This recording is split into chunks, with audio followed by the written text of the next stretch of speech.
The Texas sun burned low over the wide, golden plains when Cole Bennett first heard about her. The men at Dawson's auction house spoke in rough voices, laughing into their coffee cups. She's trouble. No man can tame her. Wild as the Mustangs she rides. They called her the wild girl. Cole wasn't a man who believed in gossip. A lifelong rancher from a small town outside Amarillo, he understood horses better than people. Horses weren't wild without reason. They reacted to how they were treated. Cole figured people were the same. That evening, he drove his dusty truck to the auction grounds. The place buzzed with noise, boots scraping wood, horses snorting, bidders shouting numbers. Then he saw her. She stood inside the round pen, facing a massive black stallion that had already thrown 2 seasoned riders. Her dark hair was tied back, her jaw set with determination. She moved slowly, whispering something only the horse could hear. The crowd laughed, expecting another fall. But she didn't fall. In one smooth motion, she mounted bareback. The stallion reared, bucked, twisted like a storm-given flesh. Yet she held on, not with force, but with balance. She moved with the animal instead of against it. Within minutes, the stallion stopped fighting. The laughter died. Cole felt something shift in his chest. She wasn't wild. She was fearless. Later, inside the auction barn, Cole overheard the owner arguing with her. The man's voice was sharp and cruel. "You embarrassed me out there," he snapped. "You forget who owns your contract." She stood tall despite the tension in her shoulders. "I don't belong to you. You signed the papers. You work where I say." Cole stepped closer. That explained the rumors. Savannah wasn't some untamable rebel. She was a skilled rider bound by a contract to a greedy man who treated her like property. The argument escalated until the owner shouted, "Fine. If you don't like it, I'll sell the contract. Let someone else deal with you." The words hung in the air. Without planning to, Cole stepped forward. "How much?" Both of them turned toward him. Savannah's eyes flashed, anger, pride, maybe even fear. The owner smirked and named a price far higher than she was worth on paper. But Cole wasn't buying labor. He was buying freedom. They shook hands. Papers were signed. Just like that, the contract changed hands. Savannah looked at Cole as if he were just another jailer. "What makes you think I'll work for you?" Cole met her gaze calmly. "You don't have to. Come to my ranch. Ride if you want. Leave if you don't." Suspicion hardened her expression. She clearly didn't trust kindness. Maybe she had never been given any. As the sun dipped below the Texas horizon, Cole handed her the truck keys. "We leave at dawn. Your choice." For a long moment, she said nothing. The wild girl no man could tame stood there, caught between running and hoping. And for the first time in a long while, Savannah didn't sleep much that night. She sat on the wooden steps outside the small bunkhouse near the auction yard, staring at the endless Texas sky. She had learned long ago not to trust easy promises.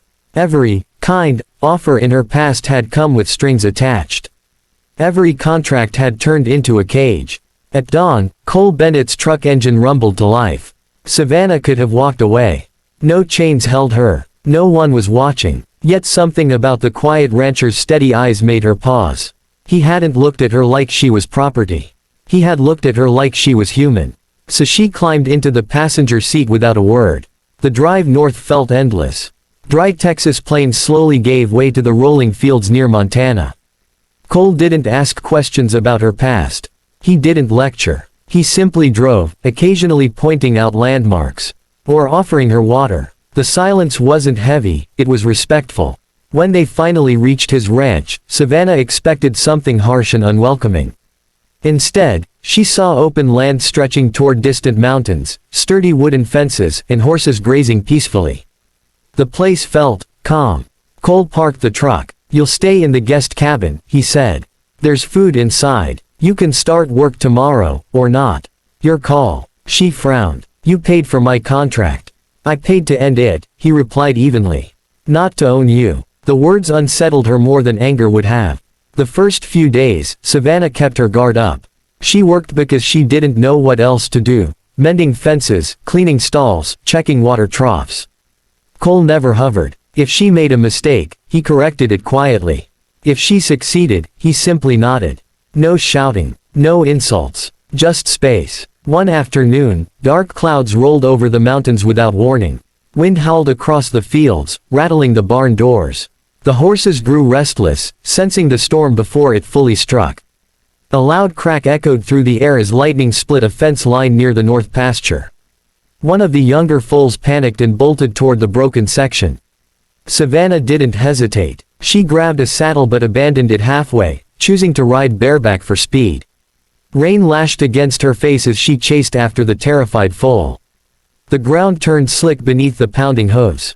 The foal stumbled near a ditch filling with rainwater. Savannah leaned low, guiding her horse with her knees. "Easy," she murmured, her voice steady despite the storm's fury. She reached the foal just as it slipped. With careful movements, she positioned her horse to block its fall and slowly coaxed it back toward safer ground. By the time they returned to the barn, both she and the horses were soaked and trembling. Cole stood at the entrance, rain dripping from his hat brim. His eyes weren't angry, they were proud. "You could have been hurt," he said quietly. "So could the foal," she answered. That night, after the storm passed and the ranch settled into silence, Savannah sat at the kitchen table staring at a cup of coffee gone cold. Cole didn't push her to speak. He simply listened when she finally did. "They've been calling me wild since I was 15, she said softly. "Truth is, I just never let anyone break me." Cole nodded. "Good." She looked up, surprised. "Wild isn't a flaw," he continued. "Sometimes it just means strong." For the first time, Savannah felt something unfamiliar bloom in her chest. Not fear, not anger, but the fragile beginning of trust. Life on the ranch began to settle into a rhythm Savannah wasn't used to. Mornings started before sunrise. The Montana sky would glow pale gold as she and Cole rode out to check the fences and cattle. The air was crisp, carrying the scent of pine and open earth. For the first time in years, Savannah didn't feel like she was running from something. She still kept parts of herself guarded. Old habits didn't disappear overnight. But the walls were thinner now. One evening, about a month after she arrived, a group of neighboring ranchers came by for dinner. Word had traveled fast about Cole buying the "wild girl" from Texas. Savannah felt their stares as clearly as if they'd spoken the rumors aloud. "She the one from the auctions?" one man asked quietly, not quietly enough. Savannah stiffened, ready for the usual judgment. Cole didn't hesitate. "She's the best rider I've seen in 20 years, he said calmly. "And this ranch runs better with her here." The conversation shifted after that. No one argued with Cole Bennett. Respect in these parts was earned through honesty and hard work, and Cole had plenty of both. Later that night, Savannah stood outside beneath the wide Montana sky. "You didn't have to defend me," she said. "I wasn't defending you," Cole replied.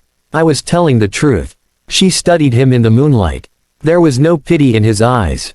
No ownership. Just quiet certainty. Weeks turned into months. The ranch flourished. Horses responded to Savannah's gentle strength, and even the most stubborn stallions softened under her touch. She had a gift, not just for riding, but for understanding what frightened creatures needed. One afternoon, Cole brought home a rescued Mustang scheduled to be put down because no one could handle him. The horse lashed out wildly in the pen, striking the rails with violent kicks. "Thought you might want to try," Cole said carefully. Savannah stepped forward slowly. The Mustang's eyes were wide with panic, not aggression. She didn't rush. She didn't force. She sat outside the pen for hours, speaking softly, letting the animal grow used to her presence. Day after day, she returned. By the end of the week, the Mustang allowed her to touch his neck. By the end of the month, she rode him across the open fields. Watching her that day, hair streaming behind her as the once untamable horse moved freely beneath her, Cole felt his heart settle on a truth he'd been avoiding. He loved her, not because she was strong, not because she was fearless, but because she had chosen to stay. That evening, as the sun dipped low and painted the sky in shades of orange and violet, Cole found her by the fence line. "You ever think about what you want next?" he asked. Savannah looked out at the land stretching endlessly before them. For the first time, she said softly, "I'm not thinking about escape." He stepped closer but left space between them. "Good." She turned to him then, eyes steady, no longer guarded. "You didn't tame me," she said. Cole smiled faintly. Wasn't trying to. A gentle breeze moved through the tall grass as silence settled comfortably around them. The wild girl no man could tame hadn't been conquered. She had been understood. And in choosing freedom, she had ridden straight into his heart, and found a home waiting there. And maybe, something more. She didn't know which direction to ride.